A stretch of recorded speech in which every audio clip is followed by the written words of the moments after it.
এরপর ঠাকুর বলছেন যে তোমরা বলো জগতের উপকার করা, জগৎকে শিক্ষা দেওয়া। তুমি কে যে জগতের উপকার করবে? আগে তাকে লাভ করো, তিনি শক্তি দিলে তবে সকলের উপকার করবে। এই কথাগুলি আমি উল্লেখ করলাম। ঈশ্বর লাভ ও লোক কল্যাণ ঠাকুরের এই কথাটি কথামৃতে ছিল। সেখান থেকে স্বামী ভূতেশানন্দজি মহারাজ শ্রীরামকৃষ্ণ কথা প্রসঙ্গে বইটি থেকে আমি আবার পড়ে শোনালাম যে আমরা যে এখন সমাজসেবার হিসাবে লোক কল্যাণের কথা ভাবি করি, সেখানে ঠাকুর বলছেন যে তুমি কে যে তুমি মানুষের উপকার করবে?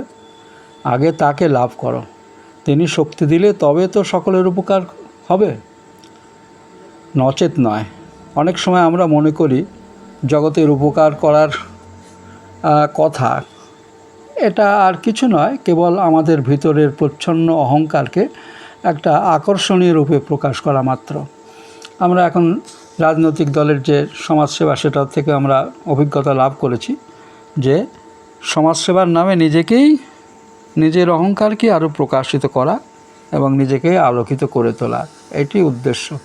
তা সেই জন্যেই ঠাকুর বলছে যে সত্যিকার তুমি মানুষের কল্যাণ যদি করতে চাও তাহলে ঈশ্বর লাভটা করে নাও।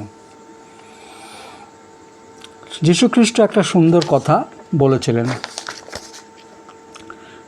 তোমাদের চোখে একটা কড়িকাঠ পড়ে আছে আর একজনের চোখে একটা কুটো পড়ে আছে, তুমি সেই কুটোটা সরাতে যাচ্ছ, আগে তোমার চোখের উপর থেকে সেই কড়িকাঠটা সরাও, তবে তো তুমি দেখতে পাবে, তবে তো তুমি অপরের চোখের উপর থেকে কুটোটা সরাতে পারবে।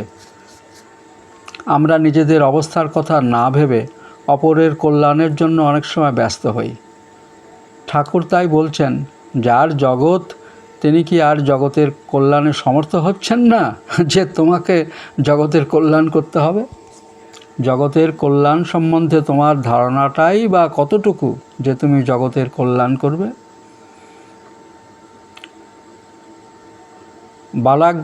বালাগ্র শত ভাষস্য শতধা কল্পিতস্য চ ভাগ জীব। একটা চুলের ডগা, তাকে 100 ভাগ করলে যা হয় তার আবার 100 ভাগ করলে যতটুকু হয় ততটুকু এই জীব। মানে কতখানি ক্ষুদ্র সেটা বোঝাতে বলা হয়েছে। এই এতটুকু জীব, সে আবার অহংকার করছে যে সে জগতের উপকার করবে। কি বিকট অভিমান যে আমি এই জগতের কল্যাণ করব, আর সমস্ত জগৎ আমার সেই কল্যাণের ভিখারি হয়ে থাকবে। তাই তো জীবে দয়ার কথা শুনে ঠাকুর বলে উঠেছিলেন, দয়া করবার তুমি কে? বলো জীবের সেবা। সকল জীবের মধ্যে তিনি রয়েছেন, সেই দৃষ্টিতে তার সেবা করা। এই ভাবটি যদি আমরা গ্রহণ করি তবেই আমাদের কর্ম পরিণত হবে সাধনায়। আলাদা করে পুজো পাঠের কোনো প্রয়োজন নেই। না হলে জীবে দয়া করতে গেলে আমাদের অভিমান হিমালয়ের মতো বিশাল হয়ে উঠবে, যার ভারে আমরা ডুবব। স্বামীজি যিনি এত কর্মের কথা বলেছেন, তিনিও বলছেন যে এই জগৎটা যেন একটা কুকুরের লেজ, টানাটানি করে মনে করি সোজা হয়েছে, ছেড়ে দিলেই সে যেমন বাঁকা তেমনি থাকে। তাহলে এই জীবসেবা বা আমাদের যে সমাজসেবা, এগুলো আমাদের লোক দেখানো যে ব্যাপারগুলো এখন হয়ে দাঁড়িয়েছে, চিরকালই ছিল, ঠাকুরের সময় তো ছিল, নইলে ঠাকুর এগুলো বললেন কি করে? তো এইগুলো মানুষের একটা নিজেকে জাহির করবার, নিজের অহংকারকে প্রকাশ করবার মাধ্যম। কিন্তু প্রকৃত সেবা করতে গেলে ওই শিবজ্ঞানে করতে হবে, অথবা ঈশ্বরকে দর্শন লাভ করে করতে হবে। এটাই মোদ্দা কথা এই আলোচনাটা ছিল। তো জীব সেবাটা কি? আসল কথা হচ্ছে এই জগৎটা একটা পাঠশালা। এই পাঠশালায় আমরা এসেছি শেখবার জন্য।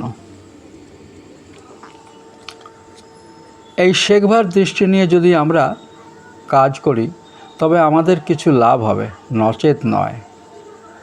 জগন্নাথের রথ তারই শক্তিতে চলে, তোমার শক্তিতে নয়। তুমি সেই রথের দড়ি ছুঁয়ে নিজের জীবনকে সার্থক করতে পারো এই পর্যন্ত। কাজেই আমি সমাজ সংস্কার করে বা নানা লোকহিতকর কর্ম করে এ জগতের উপকার করব, এসবই আমাদের ভ্রান্ত অভিমান। এইগুলো আধ্যাত্মিকভাবে যেভাবে বলা হচ্ছে, সাইকোলজিক্যালি যদি বিচার করা যায়, মানুষ একটু বিভিন্ন কাজের ভিতরে যুক্ত করতে চায় নিজের অহংকেই প্রকাশ করার জন্য, নিজের অহংকারের তৃপ্তির জন্য করে যায়। তো কাজেই এটাই ঈশ্বরের খেলা। তিনি তো এই জগৎকে নিয়ে আমাদের লীলা করছেন।